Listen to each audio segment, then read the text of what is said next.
அரவிந்த் கோயம்புத்தூரிலிருந்து வந்த ஒரு இளைஞன். இவர் பி.டெக் முடித்திருக்கிறார். அரவிந்த் ஒரு இயல்பான 25 வயதான இளைஞன். தனது வாழ்க்கை மற்றும் எதிர்காலத்தை யோசிப்பது முக்கியமாகவே தவிர்க்கக்கூடாது. ஆனால் அவன் சந்திக்க விரும்பும் களுக்காக வாழ்வதில் ஆர்வம் கொண்டவராக இருக்கிறார். அவர் நண்பர்களுடன் நேரம் கழிக்க விடுதியை தாக்கி வயிற்றை பாசித்துக் கொள்கிறார். அவரது சமூக கலைக்கட்டும் காலண்டர் எப்போதும் நிரம்பியிருக்கும். ஆனால் அவன் வாழ்க்கைக்கு நோக்கம் அல்லது வழிகாட்டி இல்லை. அரவிந்த் தனக்கு கரியர் பாதையை நேர்மறையால் நினைக்கவில்லை. அவர் சிறிதாக மகத்துவம் அல்லது அங்கீகாரத்தை இல்லாமல் உள்ளார். அதை மாற்றுவதற்கு அவன் கதவால் இத்தனையை கவர விரும்பவில்லை. வீக்கினத்தின் போது பிறந்தது முறையே 2, மற்றது தேவந்தமானது மற்றும் அரவிந்த் அதை எப்படி வசித்துக் கொண்டே இருக்கிறார். அது தங்கள் சிறப்பாக நண்பர்களுடன் முந்திய பாட்டி பழைய மது இணைக்கின்றது அல்லது சில விதமானது பழுதின்றி கதவை விரித்தது. அவர் அதை எப்போதும் ஒன்றின் மையத்தில் வைத்து நாட்கள் ஒன்றின் பின்பு ஒன்றாக கலந்து கொண்டன. அவன் கடைப்பிடிக்கிற நேரம் ஒரு இரசாயன முறையுடன் அழைக்கப்பட்டது. ஆனால் மேல் தரத்தில் ஒரு கெட்ட தேவசேல் அங்ககாயானம் உள்ளது. ஏமீறி உணர்ச்சியும் வீட்டுகளின் சிறு விளக்குகளும் உள்ளன. அரவிந்த் அவனுடைய வாழ்க்கையில் ஒரு காரியமாக நம் துரைக்கிறார். ஆனால் அவன் தனது வழிகளை மாற்ற முடியவில்லை.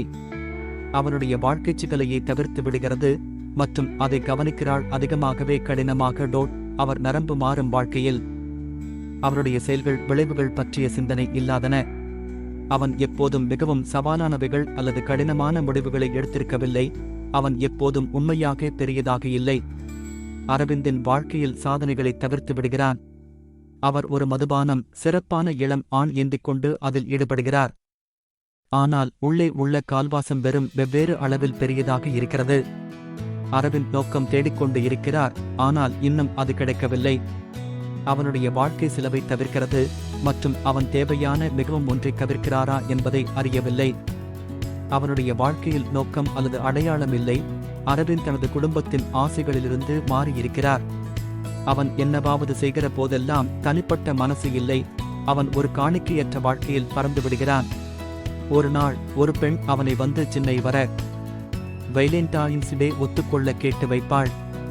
ஆனால் இந்த பெண் அவனை உண்மையிலேயே காதலிக்கவில்லை என்பது விரைவாக புரிகிறது. அவன் பணத்தையே விரும்புகிறது. அவன் பேப்பர் தையில் இருக்கிறது. எனினும் அவரது அச்சத்தை எதுக்கும் முக்கியம் தராமல் அரவிந்த் ஒரு ரயிலில் சென்னைக்கு செல்ல முடிவு செய்கிறான். சேகா சென்னையிலிருந்து வந்த ஒரு இளம் பெண். அவள் சொந்த சூழலுக்கெல்லாம் ஏற்ற ஒரு மிகுந்த கனவு கொண்டிருக்கும். அவளுடைய தந்தை ஒரு மதுபானம் பிரிந்தவர். அவளது கல்வி மற்றும் எதிர்காலத்திலிருந்து அதிகம் கவனிக்கவில்லை. இந்த சிக்கல்களுக்கு மீறி ஸ்னேகா IAS அதிகாரியாக ஆய்வு செய்ய முடிவு செய்கிறாள். அசிக்கலான சூழலிலிருந்து மிகவும் அதிருப்தியான கனவு. கட்டிடம் படத்தில் இருக்கும் ஒரு சாதாரண வீட்டில் வளர்ந்தக்கு தவிர்க்க முடியாத எதிர்காலத்திற்கான தினசரி சோதனை உள்ளதோடு எதிர்காலத்தை முற்றிலும் மீறி ஸ்னேகா அதை கருவாக்கியுள்ளார். ஒவ்வொரு நாளும் அவர் சென்னையில் செல்லும் ரயில்களில் சேகரிக்கிறார். இந்த பழுதான பாட்டில்கள் அவருடைய பொருட்கள் ஆகின்றன. ஒரு தீயை நோக்கி மற்றும் உலைக்குரல் மற்றும் ஒவ்வொரு பாட்டிலையும் ஒரு தனிப்பட்ட கிராமமாக மாற்றுகிறாள். சுத்தமானது மாறி வடிவமைக்கப்படுகிறது மற்றும் சினங்கள் அவனது பணியில் பணம் சம்பாதிக்கின்றன. ஒவ்வொரு பூசாவும் ஒருபோதும் நன்றாக காட்டுகிறது. ஆனால் அது அவளுடைய வாழ்க்கைக்கு ஒரு சிறந்த வெற்றி ஆகும். இது ஒரு செயலிழவல் அல்ல, கடினமான வேலை, உரிமைகள் மற்றும் சிக்கல்களின் கலவை. ஆனால் ஸ்னேகா முடிவு கொடுக்கவில்லை. ஒவ்வொரு நாளும் அவள் தனது எதிர்காலத்திற்கு மிகுந்த முயற்சியை தாங்குகிறாள். ஒரு மைதானமாகவோ அல்லது குடும்பத்தின் சந்தர்ப்பத்திற்கு எதிரானவோ கூட, ஒரு அசத்தியவோ. என் வாழ்க்கை உறுதியானது மற்றும் ஆழமான கனவுகளின் ஒரு சாட்சியம். அவள் கடினமான வேலை மற்றும் கல்வியின் முக்கியத்தை அறிந்தாள். அவள் எதையும் ஒரு பெரிய கனவாக செய்கின்றாள். ஒவ்வொரு விளையாட்டிலும் ஒவ்வொரு விற்பனையிலும் தனது கனவை நோக்கி ஒரு அடி ஆகும். என் பயணம் சாம்பல் மட்டுமே நிலத்திற்கும் வாழ்வு. அது அவர்களை தற்காலிகமான சூழலிலிருந்து விடுத்து விலக்குகிறது. அவள் மாறவில்லையே இல்லை, அவள் வளர்ச்சி. அவள் எதிர்காலத்திற்கான கல்வி மூலம் குடும்பத்தை செயலாக்கப்படுத்துவதற்கான ஆசை உணர்வுடன் உள்ளாள். அவரது ஆசை மற்றும் உறுதியானது தன் சோரலை சேவைச்சுற்றும் அனைவருக்கும் கற்கைக்கும் ஒரு மாடிக்கான அறிக்கைவாக இருக்கிறது. ஒவ்வொரு நாளும் புதிய சிக்கல்களை எதிர்பார்த்து ஆனந்திக்கவில்லையே, சமூகத்தின் அடக்கங்களை அணுக மற்றும் நிதி சிக்கல்களை. ஆனால் அவள் தனது இலக்கங்களை முன்னேற்றுகிறது. என் பயணம் கனவுகளின் சக்தியின் சாட்சியாகும் மற்றும் அவற்றை அடைவதற்கான நீண்ட நேரம். அவள் IAS அதிகாரியாக ஆகுதல் மட்டுமல்ல, இது சமூகத்தில் உண்மையான வேறுபாட்டை செய்ய ஒரு தளம் ஆகும். போராட்டம் வெற்றிக்கு ஏற்றபடியாக அல்ல, ஆனால் சூழலிலிருந்து விடுதலை பெறுவது மற்றும் அவரது குடும்பத்திற்கான சிறந்த வாழ்க்கையை உருவாக்குவது. அவரது கதையாவது முடிவு. உறுதி மற்றும் நம்பிக்கையின் ஊக்கர்கமான கணிதம். ஒரு இளம்பெண், அவருடைய மாறிய படி அழைக்காதவள். ஒரு நாளென அரவிந்த் சென்னைக்கு அவரது வேலண்டைன்ஸ் டே அகவைக்கு செல்வதற்காக பயணம் செய்கிறார். அவர் ரயிலில் சிக்கினார், தன் உலகில் இழைந்தான்.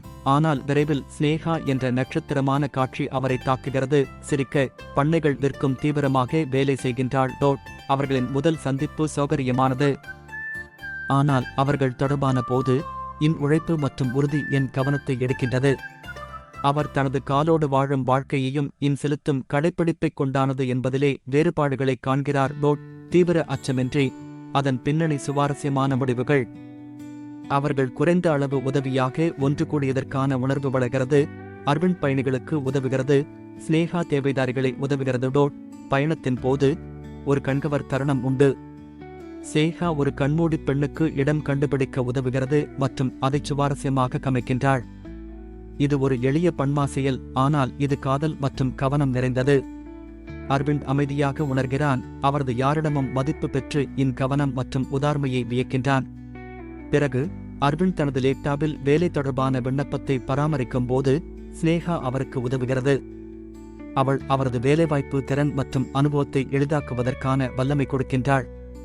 அரவிந்த் அதற்கு ஆச்சரியமாக்குகிறது. அவர் ஒருவரிடத்திலிருந்து இத்தனை தனிப்பட்ட உதவியை எதிர்பார்க்கவில்லை. ஆனால் உதவிக்குறிப்பு எவ்வளவோ தனிப்பட்டது, அவனை கூர்மையாக்குகிறது. தொடர்ந்து அரவிந்த் துடிக்கின்றது என்று மேலும் ஆர்வம் காட்டுகிறான். அவள் தனது வேலைக்கு ஒத்திப்பாகவும் அவரது கனவுகளுக்கும் சொந்தங்களுக்கும் அடிப்படையாகவும் பேசுகிறாள். ஸ்னேகா தனது இலக்குகளின் குறித்து பேசுகிறது. ஒரு IAS அதிகாரியாக ஆகச முடிவு செய்கிறாள். கஷ்டங்கள் எதிர்வரும் இடத்திலிருந்து அவளது இலக்கத்தில் தோல்வியடைக்கின்றன. ஸ்னேகா அவளது கதைக்கு பகிர்கிறாள். அந்த சிக்கல்களை வெளிக்காட்டுகிறது, அந்த வரம்புகளை அவளை விட்டுவிடுகிறது மற்றும் அவள் கல்வி மற்றும் எதிர்காலம் மாறுவதற்கான நன்மையை உறுதி செய்கின்றாள். இது ஒரு கையூவல் பேச்சு அல்ல, அதற்கு அவளது வாழ்க்கையின் ஒரு சிறப்பான சினிமா உள்ளது. அவளது மதிப்புகள் மற்றும் அவளது உழைப்பானது. மற்றும் வாழ்க்கை ஒரு ரேவேலேசன் ஆகிறது. அவர் பறந்து கொண்டிருக்கும் வாழ்க்கையை ஆதலில்லாது விட்டு விலகி உயிர்ப்படிவும் ஆர்வமும் புதிய பரஸ்பரத்தை வழங்குகிறது. அவன் கனவுகளை கேட்கும்போது அவன் மேலும் இம்ப்ரேசன் ஆகின்றான். இறுதியாக அந்த அச்சம் சாய்கிறது, உண்மையான தொடர்பாக மாற்றப்படுகிறது. அவர்கள் ஒரு பெரிய முறையில் ஒரு தருணத்தில் கூட உதவுகிறார்கள். அரவிந்த் நிறைய பை கையில் உதவுகிறது. ஸ்னேகா ஆல் ஊக்கமளிக்கிறது, அவரது வேலை வாய்ப்புகளில் தற்காலிக நிலையை காப்பாற்று. அதிக நேரம் அதில் பேசி அவர்கள் ஒருவரின் வாழ்வின் சிக்கல்களை, கனவுகளை புரிந்து கொள்கிறார்கள். அரவிந்த் குறுக்கியாக உறுதியானது கிட்டுகிறது. அது தனது வாழ்க்கையில் முழுமையாக ஏலியன் ஆகின்றது. அவர் புதிய கருத்தை காண்கிறார், அது நோக்கம், கடினமான வேலை மற்றும் ஆசை. இது ஒரு மிதமான மாற்றமாக உள்ளது, ஆனால் தாக்குதல் அதற்கு தெளிவாகியுள்ளது. அணையில் ஒரு முக்கியமான தருணத்தில் ஸ்னேகா கனவுகளை நிர்மாணிக்கிறது. அவள் IAS அதிகாரியாக ஆகஸ்ட் வேண்டுமென்று பேசுகிறாள். அதன் நிலை அறிவிக்கும் சூழலிருந்தும் ஒரு குறிக்கையிலே அவர் உறுதியானது. அரவிந்த் கவனமாக கேள்கிறான், அவளது உறுதியும் உழைப்பும் மிகவும் மாறுவதால் உணர்ந்திருக்கிறார். அவள் அதை எவ்வளவு முக்கியம் என்பதை அவர் பார்க்கிறான். முதல் முறையாக அவன் ஒரு பொறுப்பு போக்கு அடைகிறான். பேச்சு வாழ்க்கையில் ஒரு டர்னிங் பாயிண்ட் ஆகிவிடுகிறது. அவர் தனது வாழ்க்கைத் தேர்வுகளை கேள்விப்பட்டுக் கொள்கிறார். அவரது எழிலின் உண்மையை சிந்திக்கின்றார். எவ்வளவு சோகரமாக தெரிந்து கொண்டாலும் அவன் கேற்பை கவர்ந்து கொண்டிருக்கின்றான். தாக்குதல் ஒரு முன்கூட்டியேதான், அதுக்கு மேலே செல்வது என்று போதை சாட்டி அங்கே இருந்தது. நோக்கம் மிகவும் ஆழமானது. அவள் அசைவிலான வாழ்க்கை, ஒரு ஆசையுடன் மேலும் தொண்டை, ஒரு தேசம் கூடுவதே ஒன்று. அவள் சொல்லிக் கொள்வது இல்லை, அவளது கனவுகளை அடைய அழுக்கையும் ஒப்புக்கொள்கிறாள். ஒரு IAS அதிகாரியாக ஆகுதல் ஒரு வேலை மட்டுமல்ல, இது சமூகத்தில் உண்மையான வேறுபாடுகளை செய்ய ஒரு தளம் ஆகும். போராட்டம் வெற்றிக்கான அமைதியாக இல்லாமல், ஆனால் சூழலிலிருந்து விடுபடுவதற்கு மற்றும் அவள் குடும்பத்தின் சிறந்த வாழ்க்கையை உருவாக்குவதற்கு. அவரது கதையாவது நேரடியானது. உறுதி மற்றும் நம்பிக்கையின் ஊக்கர்கமான கணிதம். ஒரு இளம்பெண், அவளது மாறிய பணி அழைக்காதவள். சென்னைக்கு அருகே வந்தவுடன் ரயிலில் ஒரு ஆபத்து எதிர்கின்றது. ஒரு புழுக்குண்டு கண்டுபிடிக்கப்படுகிறது. பயணிகளுக்கு வலிப்பு ஏற்படுகிறது. அந்த கால் மற்றும் அமைதியான சூழ்நிலைகள் விரைவில் ஒழிந்து அசௌகரியமாக மாறுகிறது. மக்கள் பாதுகாப்பிற்காக தற்காலிகமாக வெள்ளிப்பிடிக்கிறார்கள். ஆனால் அச்சத்துடன் ஒரு சிறு நட்சத்திரம் உள்ளது, ஸ்னேகா. அவர் ஒரு மறுபடியும் நினைக்காமல் தன் கையில் ஒரு குண்டு பிரிக்க நேரம் எடுத்துக்கொள்கிறார். அரவிந்த் அதை கடினமாக காண்கிறார். ஸ்னேகா தனது பாதுகாப்பை ஒருபோதும் கைவிடாமல் ஆபத்தின் முன்பு செல்கிறார். இது ஒரு தீவிரமான உணர்வுகள் மற்றும் தீவிரப்பாடு. இந்த கதையின் முடிவு, இந்த தற்காலிகமான செயல் உயிர்களை பாதுகாக்குவதற்கும் பார்கள் அகற்றுவதற்கும் இன்றும் ஒருவருக்கான திருப்பரிசோதனை. அரவிந்த் அதை திடீரென்று பார்க்கிறார். சமரசிப் பொருளை காண்பிக்கிறார். அவள் அனைவரின் பாதுகாப்பு மக்களை காப்பாற்ற முயற்சிக்கின்றாள். இது ஒரு தற்காலிகமான நாகரிக கௌரவமும் மனதிற்குள் ஓய்ந்து விடுகிறதோ. மனம் பல இரட்டை உணர்வுகள் முன்பு கால் ஓடுகிறது. அவன் தனது ஏலாபார்க்கைக்குள் விலகியது என்பதற்காக ஒரு சோகரம் உணர்கிறது. அவ்வாழ்க்கை முடிவில்லாத நோக்கங்களுடன் வாழ்ந்தது. தற்காலிகமான ஊழல் அவனுடைய வாழ்க்கையின் 4ஆம் கணியே பரிசுத்தத்தை விளக்குகிறது. அவன் கருப்பினில் ஒற்றுக்கொள்கிறான். அவன் எப்படி ஒரு பரிகாரம் நடத்துகிறது என்பதை சேகா காண்பிக்கின்றான். அரவிந்தின் அணுகுமுறையை எடுக்கும். ஆனால் அவனுக்கு இந்த முடிவு மிகவும் எளிதானது. ஆனால் சமரசிப்பது வீழ்ச்சியின்றி படிப்படியாக மனதில் உறுதி செய்கின்றது. அரவிந்தின் நடவடிக்கைகளை பார்த்து கொண்டிருந்தார். அவன் ஒரு நிலையான குணத்தை ஏற்றுக்கொள்கிறான். இது ஒரு தீவிரமான உணர்வுகள், அதிக கவனம், ஆழ்ந்த பாராட்டுவை மனதிலிருந்து மெல்ல ஓடுகிறது. இது ஒரு வகையான வாழ்நாள் இல்லாத வாழ்க்கை, அதன் அர்த்தத்தை மீறுகிறது. கிருகமானது என்பதிலே வேறுபாடு. அசௌகரியமாக ஸ்னேகா ஒரு தற்காலிகமான ஊழல் அமைக்கிறாள். அதன் அணுகுமுறைகள் பயணிகளுக்கு அமைதி தருகிறது. அரவிந்த் கவனத்தில் ஸ்னேகா அவன் அனைவரையும் பாதுகாக்கும் அவளது ஆர்வத்தை பாராட்டுகிறது. அது உணர்வு, பாராட்டும் உணர்வுகள். ஸ்னேகா விவரமான நேரம், அது உணர்வுகள். அது அரவிந்த் பகிர்ந்து கொள்ளுகிறது. இந்த தற்காலிகமான சூழ்நிலை அரவிந்த் மாற்றுகிறது. எண்ணம் மற்றவர்களுக்கு உதவுவதற்கான அவ்வளவு சுதியாகத்தை அவன் அடைகின்றான். இதற்கு அர்ப்பணிக்குகள் என்பது பெரும் உத்தியோகமாக இருக்கிறது. அரவிந்தின் திருப்பரிசோதனைக்கு அடிக்கலாக உணர்கிறான். அது அவரது தோல்வி உணர்வாக உள்ளது. தற்காலிகமான செயலால் அவன் பாசுபதியை உணர்கிறது. ஒரு பரந்தமான உலகம் தேவைப்படுகிறது. தற்காலிகமான செயலால் அரவிந்த் வாழ்க்கையில் பரிபார்ப்பு வெளிக்கொள்கிறான். சேகா சமரசிப்பு தன்மை மற்றும் தற்காலிகமான நடத்தை அவனுக்கு ஒரு புதிய பயணத்தை ஏற்படுத்துகிறது. இது ஒரு பயணமாகவும் அர்ப்பணிக்கப்பட்டது. அரவிந்த் இதற்கான ஒரு புதிய வழி கண்டுபிடிக்கிறார். எந்த காலத்தில் இருந்தாலும் தனித்துவமான வாழ்க்கை வழியில் பண்படுத்தப்படும். அதனால் காரணத்திற்கு மேல் ஒரு வாழ்க்கையை பெறுங்கள். அரவிந்த் மனதில் தேடப்படும் ஒரு புதிய சிம்மனை. வெறும் சிக்கலாக இல்லை, ஆனால் உலகை சான்றாகவும் ஒரு குறிப்பாகவும் எடுத்துக்கொள்வதோ. அரவிந்த இழப்பால் அதிர்ச்சியடைந்தான். அவன் அதை மிகவும் கடும் வேதனையாக உணர்கிறான். அவன் அதை முதலில் புரிந்து கொள்ளாமல் இருக்க, அவன் மனித தன்மையின் ஆழத்தைக் கண்டதற்கு ஒரு கடுமையான உணர்வு. தற்காலிகமான செயல் அவனை கடும் ஆபத்துகளுக்கு எதிர்பார்க்கிறது. அவன் முன்னாள் வாழ்க்கைத் தேர்வுகளை சந்திக்கிறது. முதல் முறை அவன் அதன் பூஜை வெற்றி தவிர ஏதுமில்லை, ஒரு வாழ்க்கை வசதியுடன் வாழ்ந்தது. தற்காலிகமான ஊழல் அவனது வாழ்க்கையின் மிகப்பெரிய ஆற்றுகளில் இருந்து வெளிச்சத்தை பெறுகிறதோ. அவள் ஸ்னேகாவின் தற்காலிகமான நோக்கத்தை அடைவதற்காக அரவிந்த் தனது முன்வங்கி முடிவுக்கு வருகிறது. இது எளிதான முடிவில்லை. இது அவரது முன்னாள் நோக்கங்களும் வாழ்க்கையை பூர்த்தியாக மாற்றுவது. அவன் கடினமான செயலுக்கு, கட்டுப்பாட்டுக்கு அடிமையாக இருக்கிறார் மற்றும் தேர்வுகளில் வெற்றியாக விலகுகிறார்.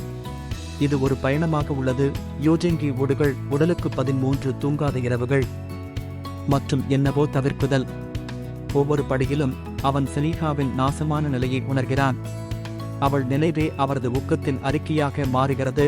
அவன் ஏன் இது செய்கிறான் என்பதை அவரை நினைவூட்டுகிறதோ. ஒவ்வொரு படிக்கலையும், ஒவ்வொரு தேர்வும் அவளது சமரசிப்புத்தன்மைக்கு ஒருமினை சாசனம் ஆகும்.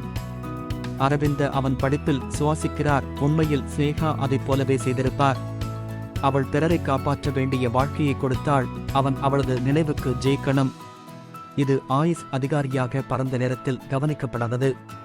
இது ஒரு சமூகத்திற்கான கட்டுப்பாடு மற்றும் கடமை என்று அரவிந்த் அறிகிறது.